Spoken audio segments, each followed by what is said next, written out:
You're watching Bread and Roses, a weekly political social magazine that's broadcast in English and Persian via New Channel TV. Hello everyone, I'm Mariam Namazi. And I'm Fariborz Puya.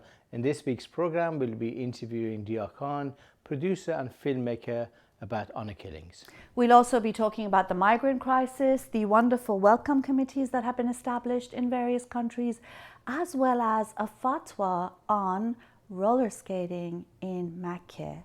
Stay with us. The UN conservatively estimates that 5,000 women and girls are killed each year by members of their own family, often fathers, brothers, uncles and cousins, and sometimes mothers and other family relatives. Honor killings are usually premeditated and intended to restore a family's honor by cleansing the so-called shame which a woman or girl is said to have brought. Clearly, there is no honor in killing. Clearly, when we are talking about honor killing, while the woman and girl who's been killed is often seen to be shameful, really, in reality, in any sort of, human way of thinking and values, it's actually the killers who are shameful, who should be ashamed, and who should be prosecuted. And I think that we've always had this in Middle East, and I think in Middle East and North Africa is recognized as a major issue, and people are fighting it. And I think what's happened, we've had that in Europe, suddenly for a period it was treated as non-existent. Yeah, and even so, you had for a very long time courts in Europe giving men, primarily men in families, reduced sentences, but also still in the Middle East, in South Asia, men who do commit honor crimes are often given reduced sentences and let go very lightly, basically. That's true, but I think society broadly, not states, society, not institutions, society, I think general public recognize this as a major issue, and there are a lot of campaigns to actually expose honor killing and get rid of it as a social malaise. And that's something we need to highlight. What's happening in Europe and North Africa and Middle East are linked together, so we need to have an international sort of campaign against this horrific murder of young girls and women. Yeah, and one of the things is that there are many brilliant campaigns and a lot of wonderful work taking place. One of them is by Dia Khan, who did a wonderful film, and it's an award-winning film, on the honor killing of Banaz Mahmoud, a woman in Britain. We're going to show you a minute clip of this fantastic film, and after that you can hear an interview we did with Dia Khan earlier. Don't go away, it is not to be missed.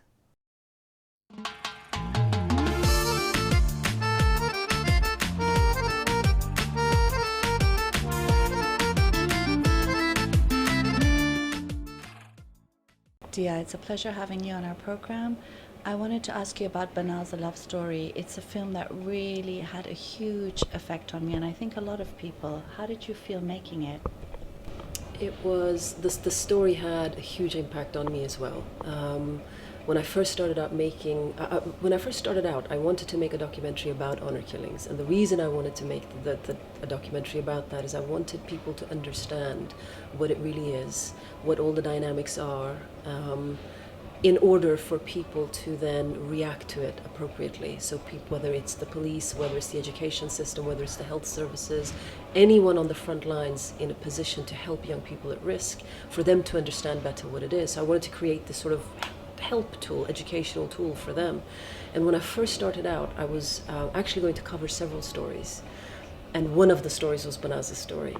And I remember the more I started reading about her, the more I started looking into her case, I just realized that this was the story that I wanted to tell throughout the film. And the reason for that, because actually a lot of my friends and a lot of people have asked me, is it because her story is more brutal than any of the others? Is it because it's more violent, more vicious?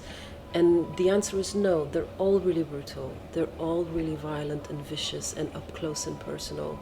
The reason I chose Banaz is in her story, it contains all the lessons that we need to learn. but it also, and highlights all the problems and all the failures in the system which contributed to her death, but also it contains a part of the solution. And the part of the solution is this woman, Caroline Good, who investigated her case. As much as Banaz was let down in her life by the police, after her death, she was found by this woman. And the reason I'm calling her a part of the solution is this woman, this police officer, cared about this girl beyond in her capacity as a police officer. She said that one of the first times that I met Caroline, I was doing research interviews, and we finished, she sort of gave me this very sort of formal police interview, and, you know, explaining, you know, the investigation was like this, and then we did this, and we did that. And then when we finished, I said to her, yeah, but why did you care so much? You didn't really have to go to Iraq and secure the first ever extradition. You didn't have to go to the lengths that you went to. You could have just taken your pat on the back and case closed and you're done. And she murmured, she said, well, you know, it's because I love her. And I just went, what do you mean you love her? She said, well, you know, I just feel like, you know, she should be loved, and someone should love her, and her family should have, and they didn't.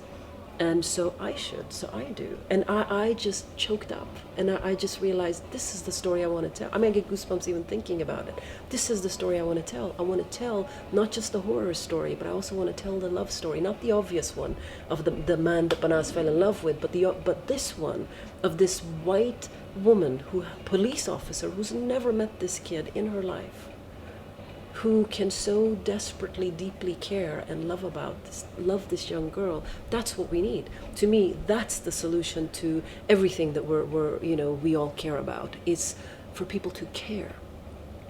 Because once you care, you take action. Once you care, you can change the world. Once you care, you can take on such horrifically difficult issues like this.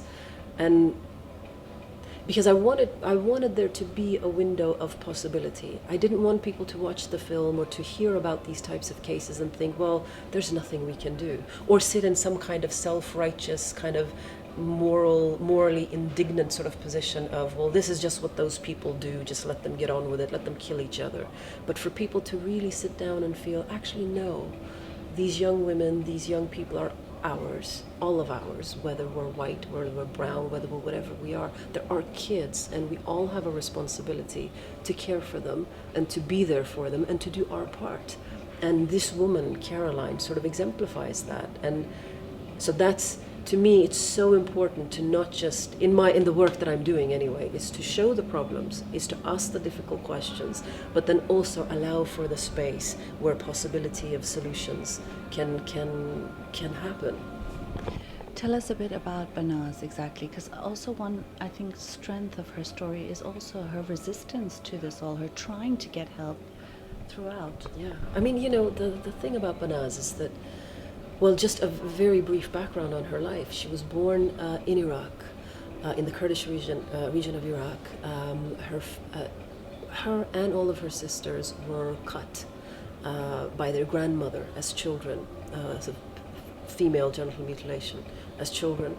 At the age of about 10, her and her family moved to Britain and settled in South London. Came from a very traditional, a fairly strict family, and at the around age of about 17, the family found a husband for her, and this husband was 10 years older than her, was brought straight from back home. So in terms of compatibility, very, very little.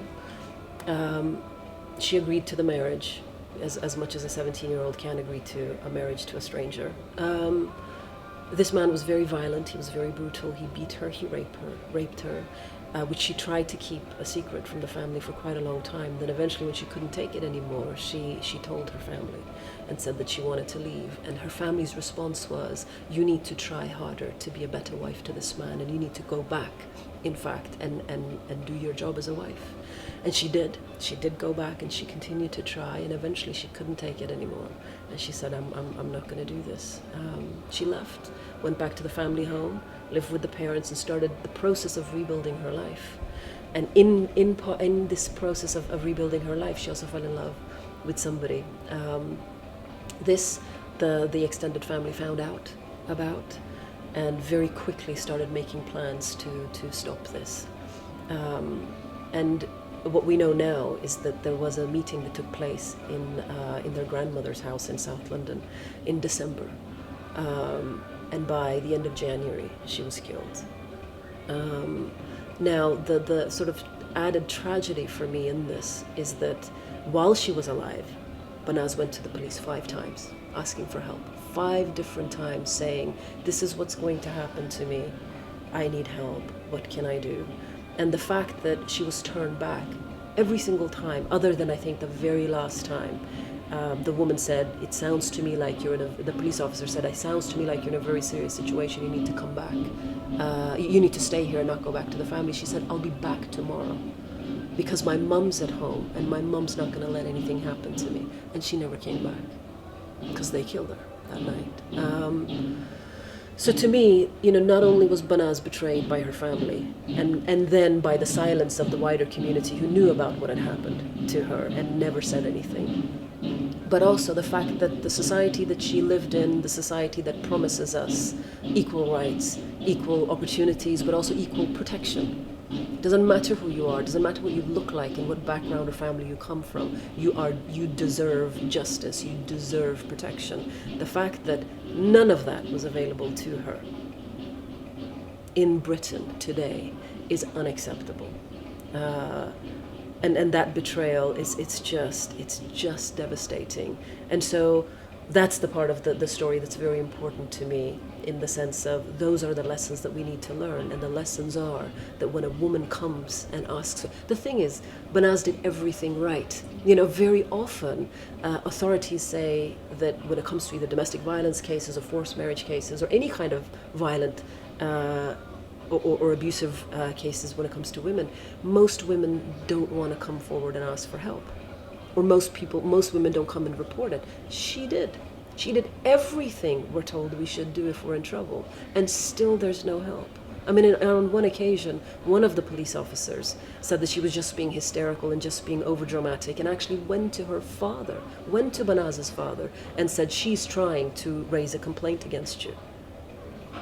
And I believe that surely that must have accelerated the process and the plans that the family were already considering. And it's, to me, our young people are on one hand restricted and suffocating within their own communities or their families, and on the other hand, they are not heard, they're not seen, and they're not included and treated as if they are a part of British society fully either.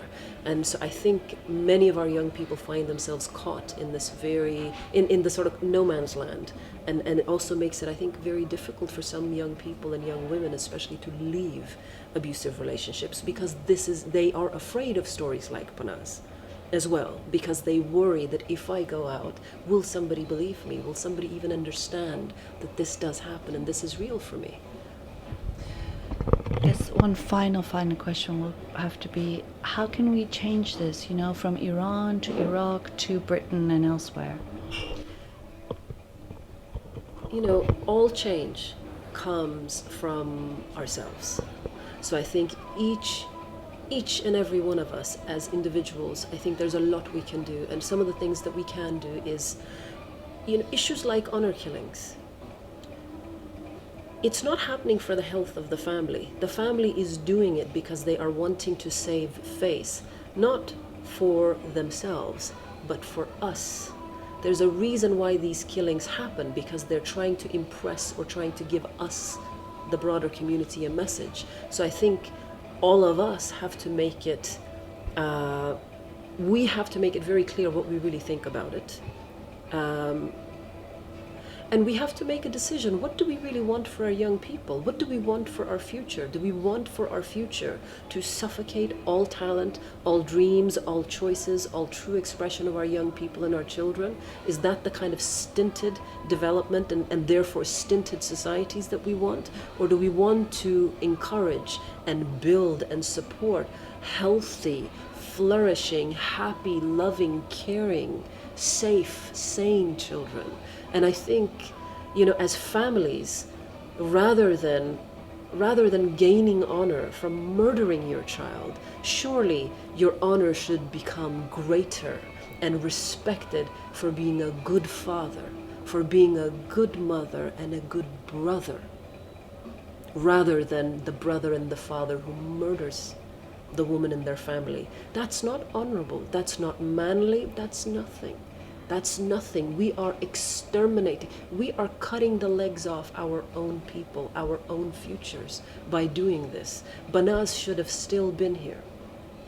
The world, Britain, and the Kurdish community, Muslim community, whichever community, they need people like Banaz in them. We need our children to be alive. We don't need our children to go to jihad and die. We don't need our children to be murdered by their own parents and their own families. We don't need our women to be murdered by or beaten and abused and violated by their husbands. This is why our societies are not working, is because we are destroying the very essence of what our future is, which is our young people. It's our women, it's our daughters and sons.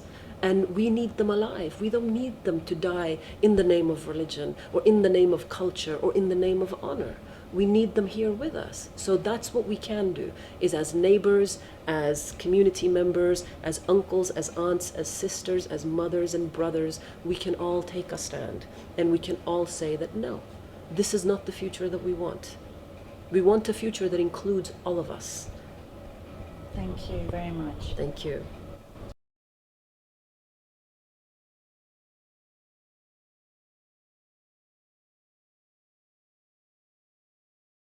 Shocking news of the week is the continued migrant crisis in Europe and across the world. Of course, what has been most shocking and in a way representative of this massive human tragedy is the photo of a little boy, a little child, whose body is found drowned on a beach in Turkey. His name is Alan Kordani, and it has, just outraged the world and saddened the world, really. Absolutely, and I think galvanized the whole human sort of reaction to this. When you see that picture washed to the shore of Turkey, the family, father and mother tried to have a better life. They had been running away from Syria and the war in Syria. And when you actually see an innocent child, it's washed and face down on the beach, it brings all the pain that are thousands and thousands and millions of people are feeling and the suffering they go through. And that sort of showed that picture to the world for everybody to see, and people have reacted to that. I think it's also important because it humanizes the issue, The problem is that sometimes people only see numbers, large numbers. And actually, when you see one family, the mother's died, 2 children have died, Alan lost his brother as well. The father, who came with all these hopes and dreams, is devastated, There's no way one can describe how he must be feeling.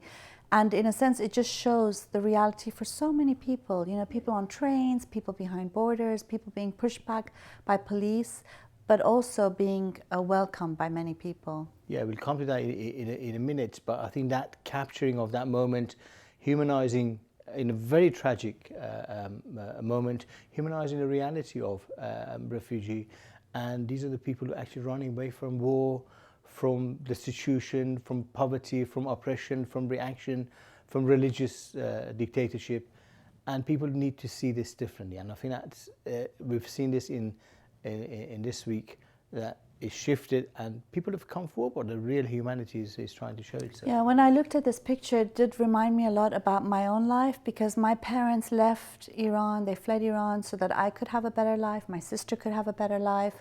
And to think that that is exactly what Alan's father and mother had this dream, and for it to end in this really tragic way, it is shocking. And I think this picture is going to be an iconic photo of the reality of flights and but also this dream that is broken for so many people.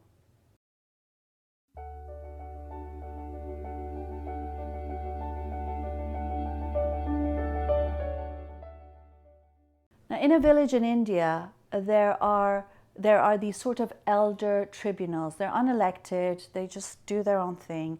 And they have basically decided that 2 sisters must be paraded nude in the town and raped because they come from what is called a lower caste, a Dalit caste. Because why? Their brother married someone from a higher caste, and since he's dishonored that family by having their daughter marry a lower caste man, their family needs to be dishonored by raping their daughters. The world is going crazy. I mean, this is, no matter how you try to explain this, is not comprehensible. We can't comprehend this, these calculations, these stupid, violent sort of arrangements, caste system, and people being paraded and raped in public. I mean, this is not even in Middle Ages, I wouldn't think these sort of atrocities were committed. But also, what's interesting, even when the man has done something dishonorable, it's the sisters that have to be raped. And again, it goes back to the topic of our program, which is honor killings, and how so much of it is woven with women and control of women, and how women are seen to be properties that can be just raped and sold and bartered as deemed necessary. It needs, we need, in the same way that the world now has the ability to come out and protest and put an end internationally. I mean, we've always said there are certain things that needs to be responded to internationally. We have seen that it's possible, and the world needs to be outraged. And the good thing is there has been quite a lot of outrage over this. In fact, the family went to the police and they weren't given any help, and now they are in hiding. But the good thing is that now the sisters have petitioned the country's Supreme Court, India's Supreme Court. So, that's good news to some extent, but more pressure needs to be put on to make sure that this doesn't happen and these sorts of things don't happen again.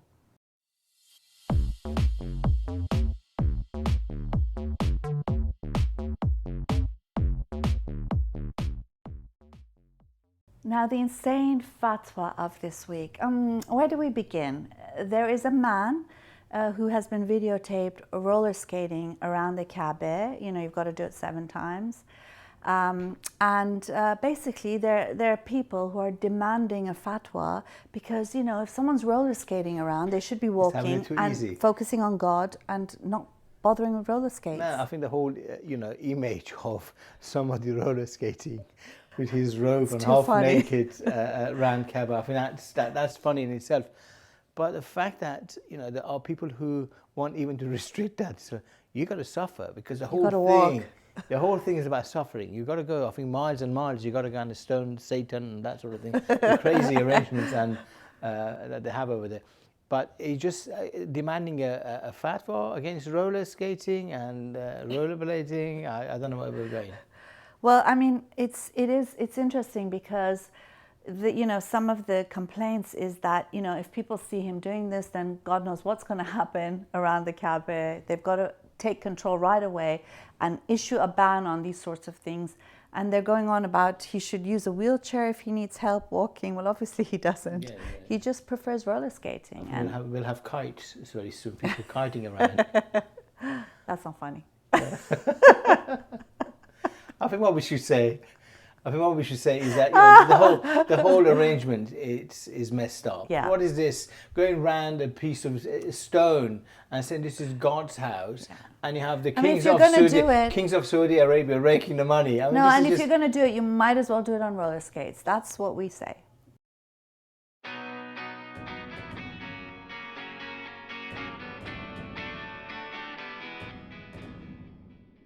Now, the good news is, of course, these wonderful welcome committees for migrants, for refugees, asylum seekers.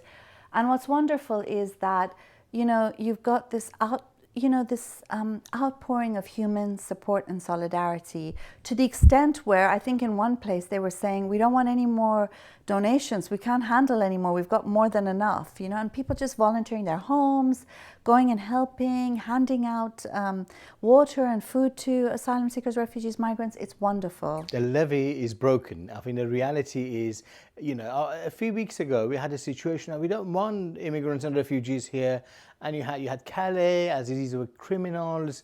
you know, the whole picture that, you know, right-wing papers like the Daily Mail in Britain and Express were portraying was criminals trying to come to the shores of decent sort of Europe. Now we've seen what's happened, and people have come out. Every city now, they've set up groups in solidarity in support of Calais migrants. I mean, you know, 4 weeks ago, I wouldn't have sort of dreamed of having this amount of support and solidarity. And we've always been in, I know I'm talking too much, yeah, but I think we've always been in support of refugees, and we say these are the best of the best countries. Yeah, yes. Definitely.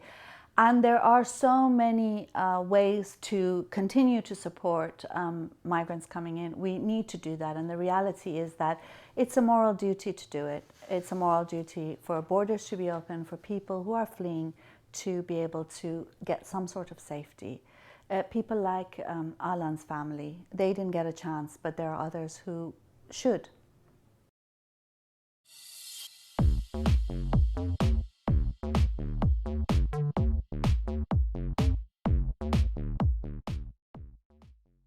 This wonderful photo for this week's Slice of Life is of a refugee in Beirut who is carrying his daughter, selling pens. And this image was seen by an Icelander who then set up a crowdfunding Indiegogo campaign for this man. His name is Abdul Halim Attar, and he has raised $181,000. And they found this refugee. He's a Palestinian refugee who was in Syria and had to flee Syria as a result of what's going on there. And he was so, happy, overwhelmed by this, that he said that he wants to set up an education fund for Syrian children. It's amazing. I mean, this individual act of human solidarity shows, you know, it's not just this person, but everybody who's contributed to that, the fund. And it shows how much the world could very easily be changed. It doesn't need sophisticated sort of governments. It doesn't need huge institutions. We just need to allow human solidarity to take its course, and we'll see that it's possible. I mean, it's the same way that the family from Sweden went to Greece when they were on holiday. They started supporting refugees and giving them food, water, these are sort of great acts that is part and parcel of, you know, human solidarity, and we need to insist on human solidarity. It's part and parcel more than ever. We need this. It's part and parcel of being fully human, really. And I think in situations like this, when there are, very tragic events that unfold before our eyes, we do see people's humanity coming through, and it's really wonderful to see that. We're reaching the end of our program. We hope you enjoyed this week's program. We want to remind you that we've got a telephone number that you can call and leave a message, and we will try and play some of your messages on our program as well. Yes, absolutely. And that brings us to end of our program, as you said. Until next week. Have a good week. Bye. From Mariam and me.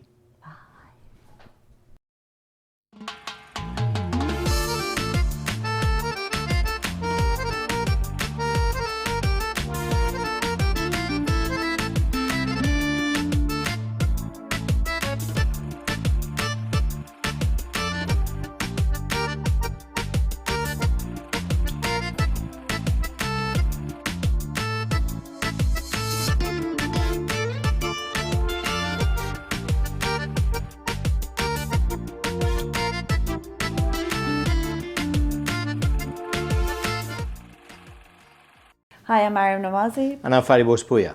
We're hosting a program called Bread and Roses. It's a weekly program that's broadcast in Persian and English in the Middle East and North Africa, primarily Iran as well.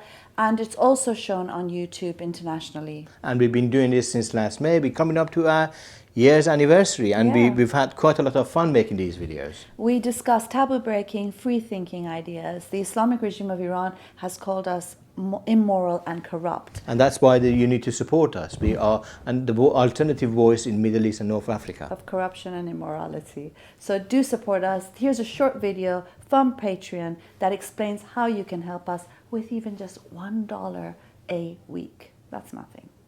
Support us. Patreon lets fans become patrons of their favorite artists and content creators. It's different than Kickstarter because it's not about one big project that requires lots of funding. It's more for bloggers or YouTubers or webcomics, anyone who creates on a regular basis. Here's how it works. When you become a patron, you're agreeing to give an artist a tip of an amount you set every time they release a piece of content, whether it's a new song, a video, or a recipe. You can set a monthly maximum to make sure that you're always within your budget. Choose an amount, enter your payment information, and you're done.